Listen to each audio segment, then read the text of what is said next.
ಈಗ ಈ ಸಭೆಯನ್ನು ಉದ್ದೇಶಿಸಿ ದಲಿತ ಸಂಘರ್ಷ ಸಮಿತಿಯ ಅಧ್ಯಕ್ಷರಾದ ಮಾಂತೇಶನ ಸಾಸಾಬಾಳ್ ಅವರು ಮಾತಾಡ್ಬೇಕಂತ ಹೇಳಿದ್ರು.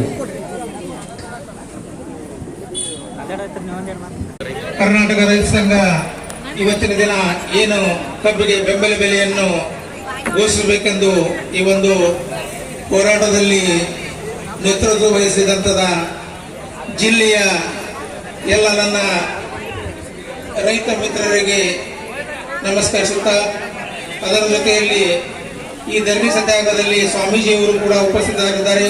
ಅವ್ರ ಪಾದ ಕಮಲಗಳು ಕೂಡ ನಮಸ್ಕರಿಸುತ್ತಾ, ಇಲ್ಲಿ ಸೇರ್ತಕ್ಕಂಥ ತಾಯಂದ್ರಿ, ಹೋರಾಟ ಮಿತ್ರರೇ, ಬಂಧು ಮಿತ್ರರೇ, ಮಾಧ್ಯಮ ಮಿತ್ರರೇ, ಬಂಧುಗಳೇ, ಹಲವಾರು ದಿನಗಳಿಂದ ರೈತರ ಬೇಡಿಕೆಗೋಸ್ಕರ ನಾವು ದಿನನಿತ್ಯ ಮಾಧ್ಯಮದಲ್ಲಿ ನೋಡ್ತೀವಿ, ಟಿವಿಯಲ್ಲಿ ನೋಡ್ತೀವಿ, ಏನು ಬೆಂಬಲ ಬೆಲೆಯನ್ನು ಘೋಷಣೆ ಮಾಡಬೇಕಂತ ದಿನನಿತ್ಯ ಹೋರಾಟ ನಡೀತಾ ಇದೆ.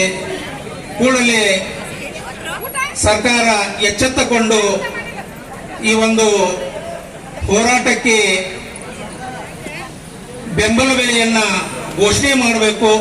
ಯಾಕಂದ್ರೆ ಎಲ್ಲಕ್ಕಿಂತ ಶ್ರೇಷ್ಠವಾದಂತ ಅದಂದ್ರೆ ಅದು ರೈತರು ದೇಶದ ಬೆನ್ನೆಲುಬು ಅಂತಕ್ಕಂಥ ಮಾತನ್ನ ಎಲ್ಲರೂ ಹೇಳ್ತೀರಿ. ಆದರೆ ರೈತರ ಹೆಸರ ಮೇಲೆ ಪ್ರಮಾಣ ವಚನ ಸ್ವೀಕಾರ ಮಾಡ್ತೀರಿ. ಆದರೆ ಅವ್ರಿಗೆ ಕೊಡ್ತಕ್ಕಂಥ ಬೆಳೆದ ಬೆಲೆಗೆ ಬೆಲೆನೇ ಕೊಡ್ತಾ ಇಲ್ಲ. ಕೂಡಲೇ ಏನೇ ಹೋರಾಟವನ್ನು ಮುಂದಿನ ದಿನದಲ್ಲಿ ಉಗ್ರವಾದ ಹೋರಾಟವನ್ನು ಮಾಡಲಿಕ್ಕೆ ನೀವು ಬಿಡಬೇಡಿ. ಕೂಡಲೇ ಇಲ್ಲಿರ್ತಕ್ಕಂಥ ರೈತರಿಗೆ ಕೂಡಲೇ ಬೆಂಬಲ ಬೆಲೆಯನ್ನು ಘೋಷಣೆ ಮಾಡಬೇಕು.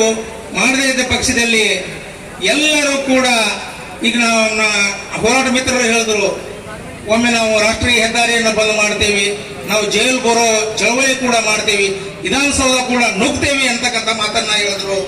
ಆಗೋಸ್ಕರ ನಾವು ಕೂಡ ದಲಿತ ಸಂಘರ್ಷ ಸಮಿತಿಯಿಂದ ಇಲ್ಲಿ ಬೆಂಬಲವನ್ನು ಸೂಚಿಸ್ತಾ ಮುಂದೆ ಈ ರೈತ ಹೋರಾಟಕ್ಕೆ ಡಾಕ್ಟರ್ ಜಿಜಿ ಸಾಗರ್ಜಿ ಅವರ ದಲಿತ ಸಂಘರ್ಷ ಸಮಿತಿಯು ಬೆಂಬಲವಾಗಿ ಇರ್ತದೆ ಅಂತಕ್ಕಂಥ ಮಾತನ್ನ ಹೇಳಿ ನನ್ನೆರಡು ಮಾತುಗಳನ್ನು ಮುಗಿಸುತ್ತೇನೆ. ಜೈ ಭೀಮ್, ಜೈ ಪ್ರಬುದ್ಧ ಭಾರತ್.